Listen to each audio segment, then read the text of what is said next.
no collusion was found by the special counsel, Robert Mueller, but collusion was found and conspiracy was found in the Durham Report. Welcome to The Debrief, where we talk with the Washington Examiner's top journalists about the headlines they're covering this week and where the story's going next.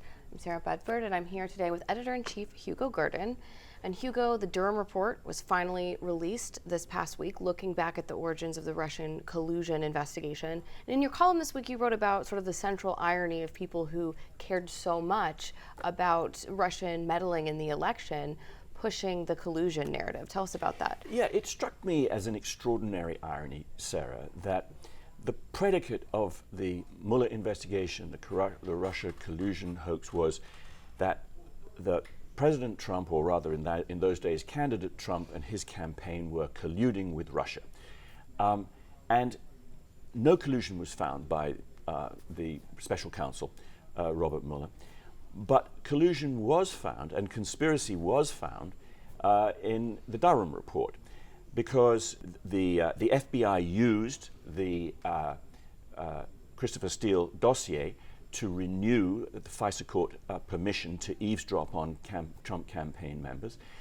The dossier itself was a concoction of various falsehoods put together and with information given to Christopher Steele by people who the FBI found out were probably compromised, that Russian intelligence actually knew that this dossier was being put together.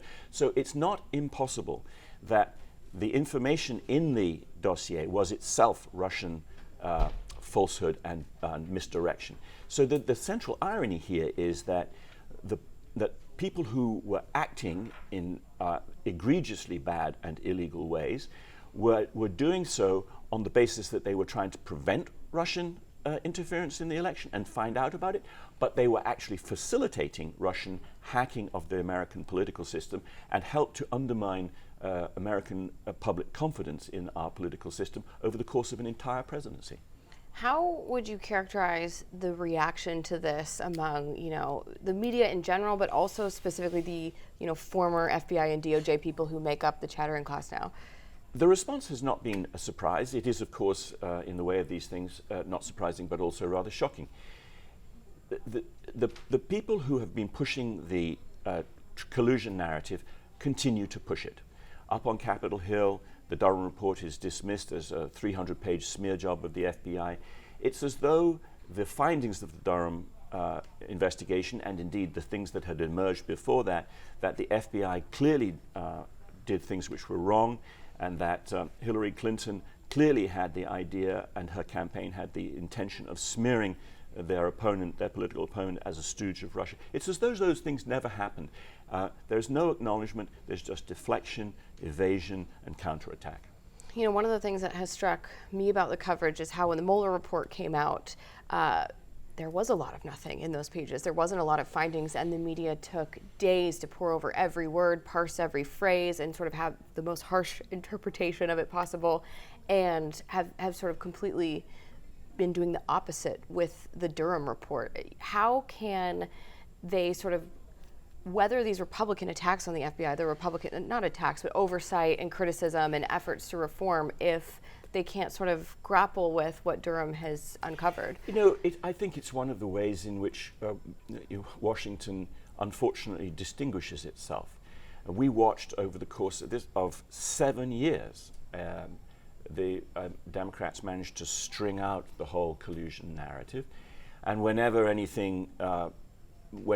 information emerged both to the investigators or into public that contradicted that, and of course we now know that the FBI established pretty early on that Carter Page, who was associated with the Trump campaign, really was not a Russian asset. Whenever counterfactual information, whenever information emerges which interrupts the narrative, everyone just breezes past it. Everyone has their narrative. And, Washington now is divided between two sides, both of which are pretty skilled, but the Democrats, I think, in particular, are very skilled at maintaining a narrative and continuing their line of attack, because they know or they believe that will do them good, and sometimes they're right. Well, Hugo, thank you so much for being here today. You can get more writing from Hugo and the rest of the commentary team at washingtonexaminer.com.